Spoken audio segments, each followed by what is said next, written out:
Welcome back. You're watching NewsX. I'm Uday Pratap Singh. Our big focus this hour on March 3rd, 2002. Bilkis, a 5 months pregnant woman, was raped and 14 of her family members were killed by a mob. She registered an FIR in Limkheda police station, and after a long struggle of 6 years, the Bombay High Court convicted 11 people to life imprisonment for rape and murder.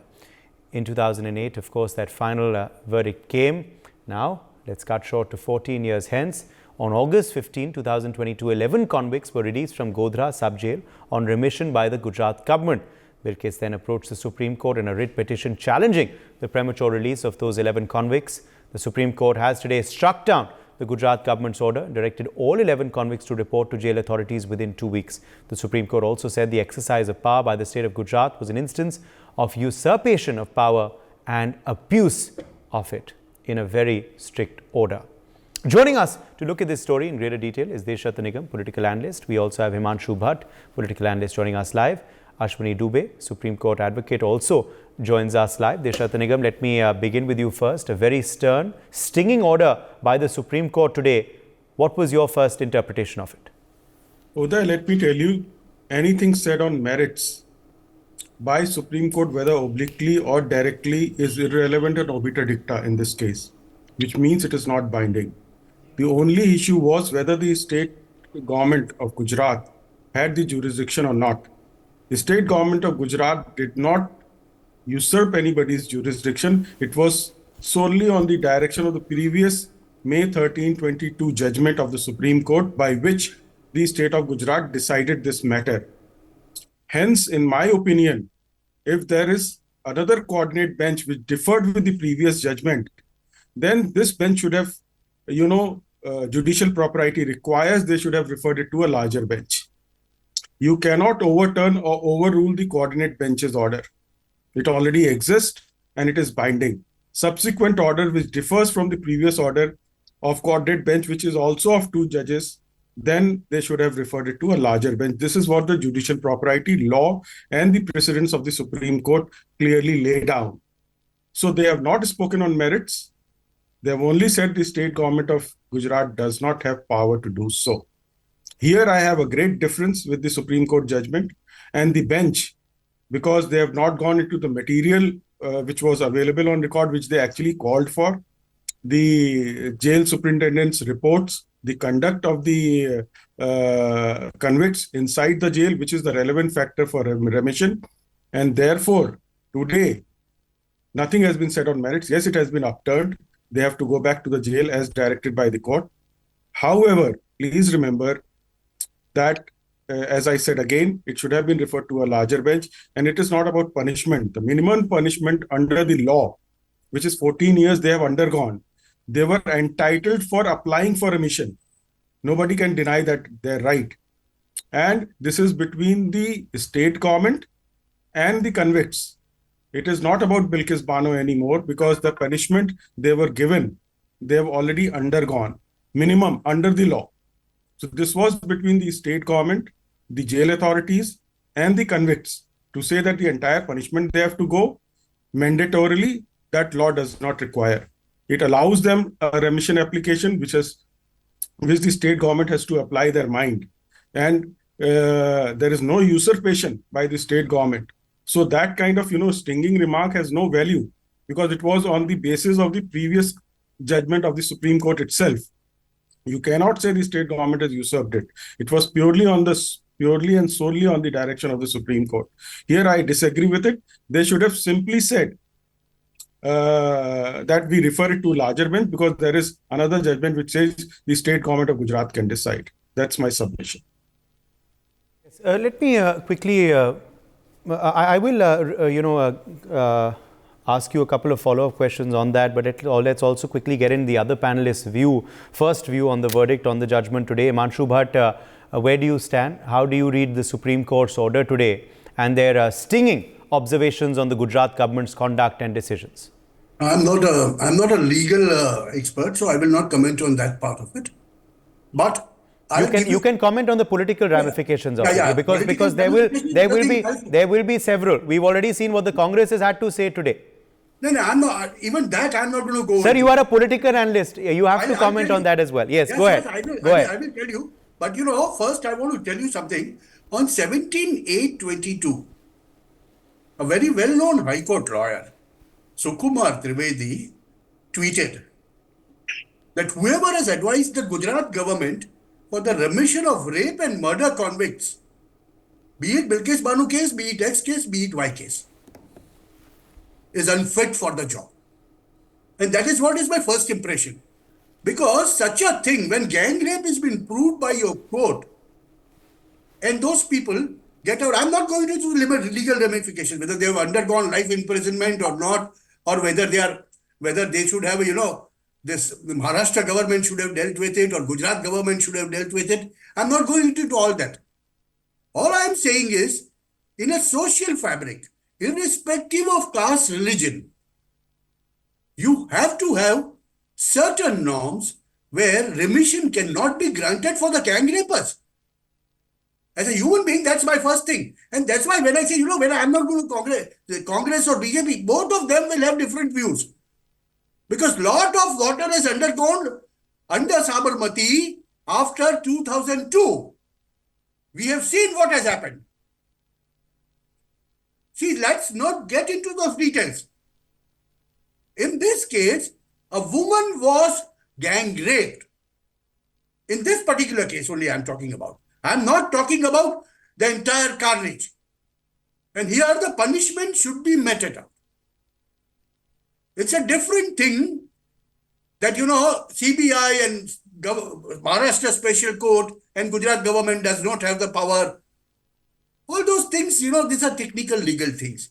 But as Mr. Nikam said, I feel, such cases of mass importance, I call it a mass importance case. Such cases of mass importance should have a full bench. That is my view on that. Stinging remarks, it's all fine. We have the right to differ with it. As Mr. Nikam said, I'll believe in it. And I do endorse that. It has to go to a 5-bench judge, a full judge, full bench. Then only these things can come out. Then, see, because technically, you can do this, you can do that, and people will play politics on it. Because 2024 elections are very, very near. Now it's going to set the ball rolling. See, this is what is going to happen. And who had advice first? C.K. Rahulji, an MLA who changed parties, who was with Congress, who was with BJP. He advised for remission. Why do you want to listen to him? Who is he? He may be a big man in Godhra. So let's not get into those things. All I'm saying you is, abide by the law, but then when certain things, gang rapes and murders and things come up like that, it should be same. Nothing else, nothing doing. You don't get the remission. Remission you get only in the cases which are of national importance. Those people who have served their sentence are of national importance. Were these people of national importance of any kind? Sounding a devil's advocate, I'll ask that question. This is my understanding of my 30 years career as a journalist. And that's why I say, not BJP Congress. The political ramifications of this are going to be heavy. And that's why a review petition must be filed. And a full bench, not 2 judges or 3 judges, 5 or 9 judges should sit on it and decide once for all, how are you going to deal with such cases? No technical flimsy things and using big sentences and big vocabulary, stinging remarks. No, sir. Let's decide that once for all. Yeah, Uday. Okay, let me take that across to Ashwini Dubey as well for his first reaction to the verdict. Ashwini Dubey, what was your first interpretation of the order today, the observations made as well while delivering it? Uday, thank you very much for having me here. Uday, first, it's a victory of law.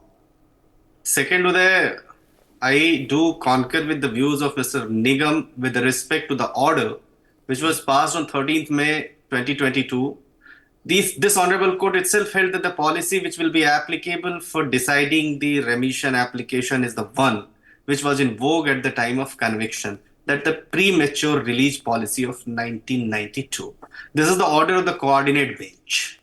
So they were given remission, or their policy was considered on the basis of the policy which was in vogue where the offense was committed. And it is an admitted fact that the state of Gujarat, the place of offense where committed, is the competent state.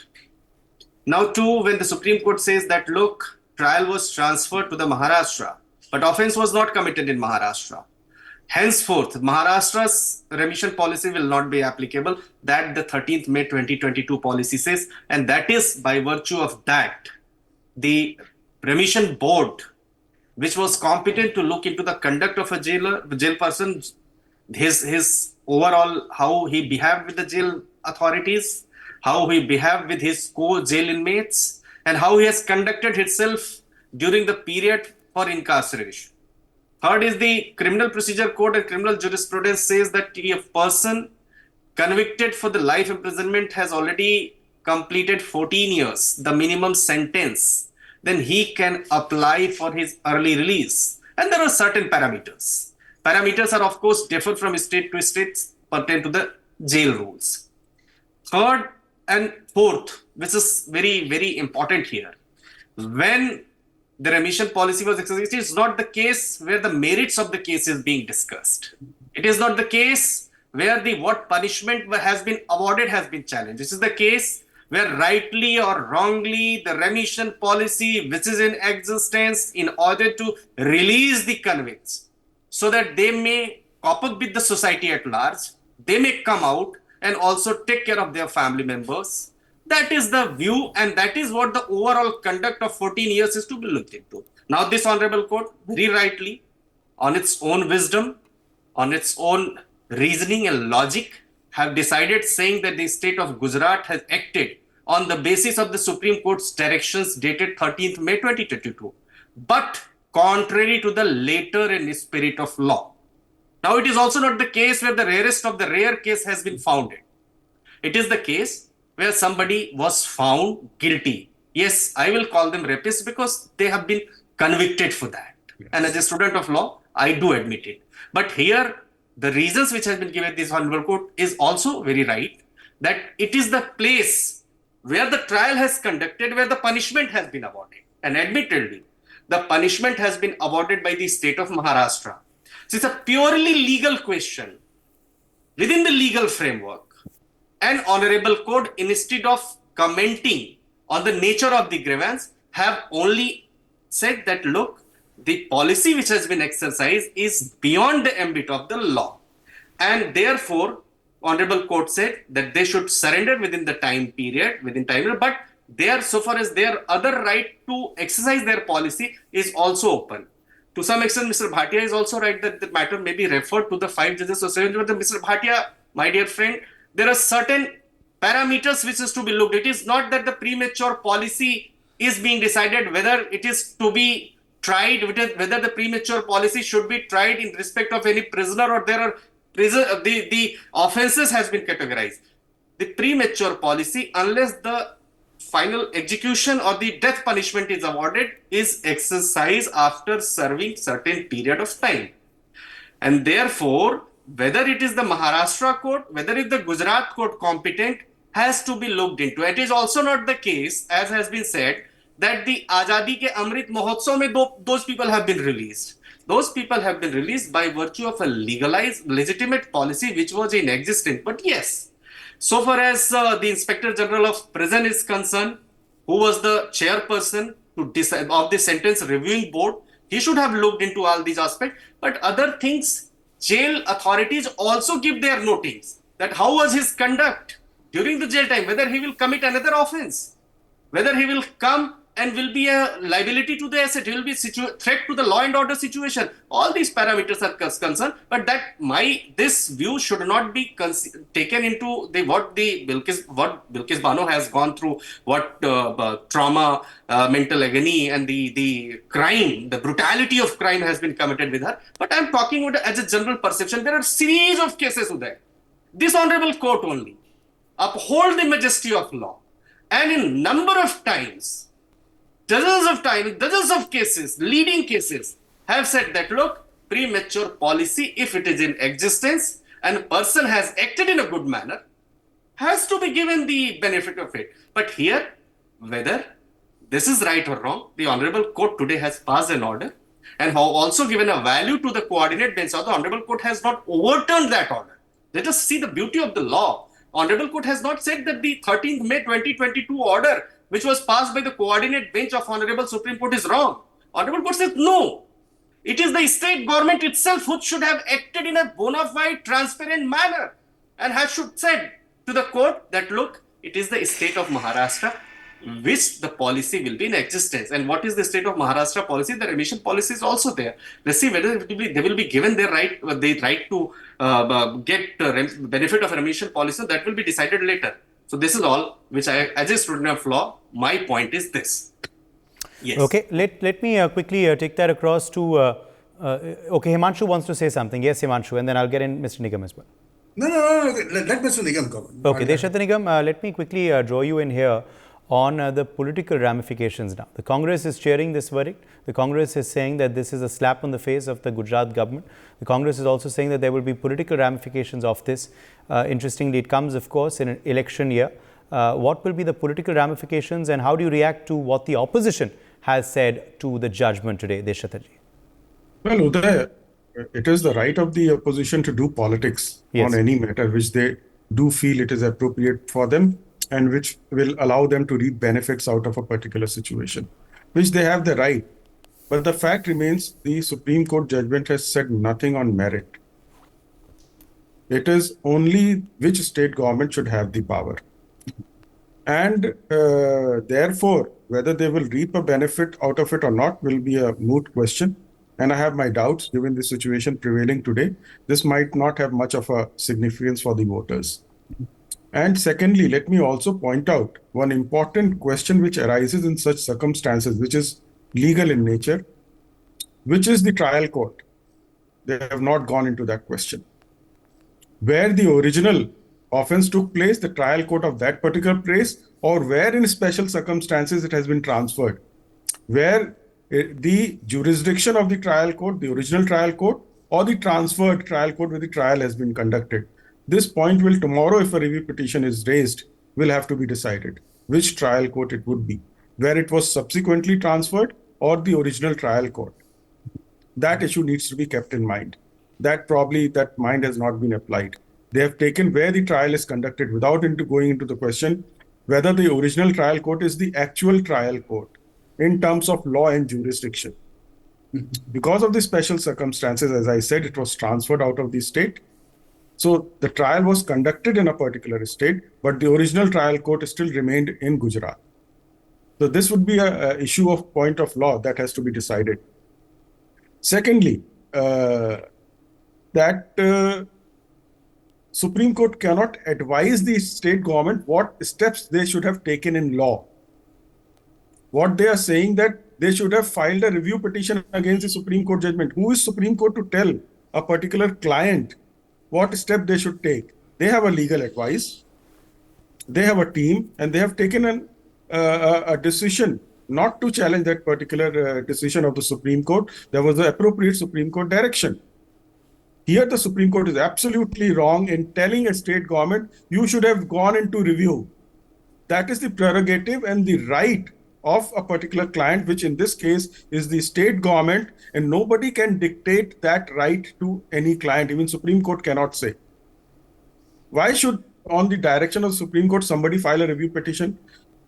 I did not file a review petition. I took a decision as per the direction of the Supreme Court. I cannot be faulted on that ground that I have not taken the recourse to the review petition. That direction should not come from the Supreme Court that you did not avail. Why should I avail? I am satisfied with the Supreme Court judgment and order. Why should I do it? Therefore, these are very important questions which are coming forward, and there are a lot of loopholes and lacunas in the judgment. And simpliciter, they should have said without passing a stinging judgment, because the moment you pass the stinging judgment, you are touching on merits without actually going on merits, without actually applying on the material on record, which is the jail superintendent's report about the conduct And let me tell you, the 8-member team, which had the DM and superintendent of jail and IG, as pointed out by Ashwini ji, it was a unanimous decision. No dissent out there.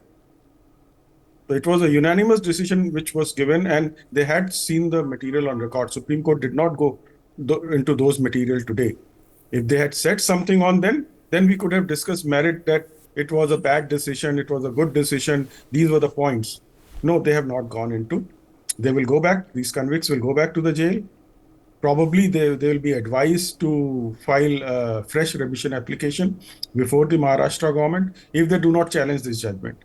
There is a possibility that this challenge may be challenged and reviewed, and then subsequently another stage that comes where the point of law is decided, which we call, Ashwini ji knows, curative petitions. And that question is a big question. So I think it's a half-hearted attempt by the Supreme Court in passing this delivering judgment.